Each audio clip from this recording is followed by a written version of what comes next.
बिस्मिल्लाहिर्रहमानिर्रहीम, अस्सलामु अलैकुम। उम्मीद है आप सब खैर आफियत से होंगे।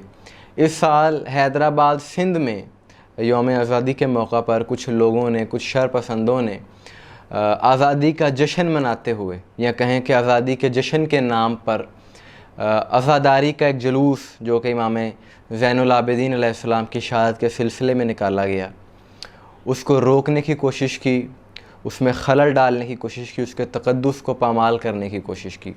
और जब अज़ादारों ने उनको जवाब दिया तो वो लोग भाग खड़े हुए और बाद में एक मनफी प्रोपेगेंडा करना शुरू कर दिया। कुछ मौलवियों ने अगले दिन सोशल मीडिया पर एक प्रेस कॉन्फ्रेंस की और ये कहा कि इन लोगों ने, शियों ने हमारे साथ बदमाशी की है, हमारे स्टेज को तोड़ा है, और यहाँ तक कह दिया कि इन्होंने पाकिस्तान के झंडे जलाए हैं, जो कि सरासर झूठ है।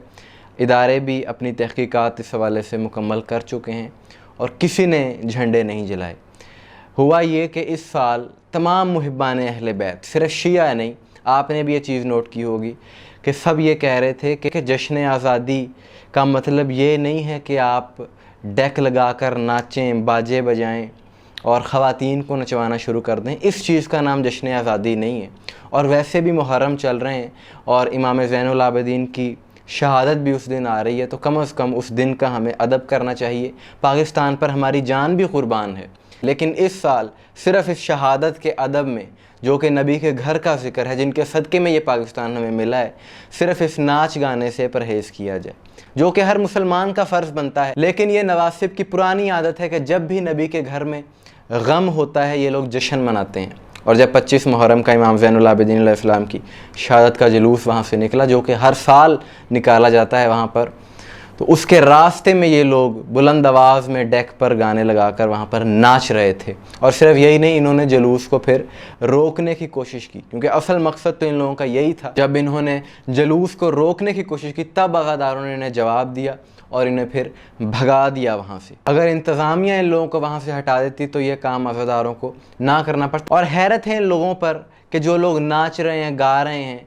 इमाम ज़ैनुल आबिदीन अलैहिस्सलाम की शहादत के दिन, और कह रहे हैं कि वतन की आज़ादी का जश्न मना रहे हैं। भाई, जिसने वतन आज़ाद करवाया, कायद आज़म मोहम्मद अली जिन्ना, उन्होंने 1944 में गांधी जिन्ना टॉक, जो कि एक इंतहाई अहम नौइयत की मीटिंग थी, वो एक दिन मुलतवी कर दी थी, क्योंकि वो दिन 21 रमज़ान का दिन था, मौला अली अलैहिस्सलाम की शहादत का दिन था, और उस दिन के अदब में उन्होंने वो मीटिंग मुलतवी कर दी थी एक दिन।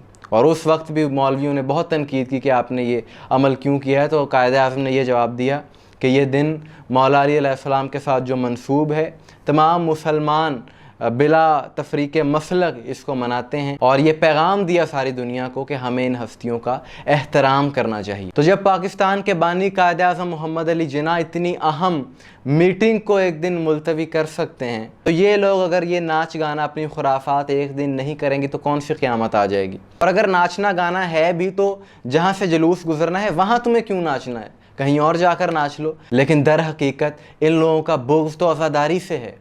ये लोग चाहते हैं कि किसी तरीके से उसमें खलल डालकर उसको रोका जाए, लेकिन ये इनकी ख्वाहिश ही रहेगी। ना इनके बड़े ये काम कर सके, ना ये लोग कर सकेंगे। ये अज़ादारी सैयदुश्शुहदा, ये अज़ाए हुसैन, ये मज़लूम की अज़ादारी, इसको अगर ये लोग चाहें भी तो नहीं रोक सकते, क्योंकि इसको अल्लाह ताला ने बाकी रखा हुआ है, अल्लाह ताला ने इसको कायम व दायम रखा हुआ है। और ऐसे कई यज़ीद भी अगर आ जाएँ और मिलकर कोशिश करें कि इसको रोक दिया जाए, दबा दिया जाए, किसी तरीके से अज़ादारों को डरा दिया जाए, तो ये काम नामुमकिन है। ये ना हुआ था और ना ही होगा इंशाअल्लाह। आपकी इस बारे में क्या राय है, कमेंट्स में ज़रूर बताइएगा। दुआ में याद रखिएगा। अस्सलामु अलैकुम व रहमतुल्लाह।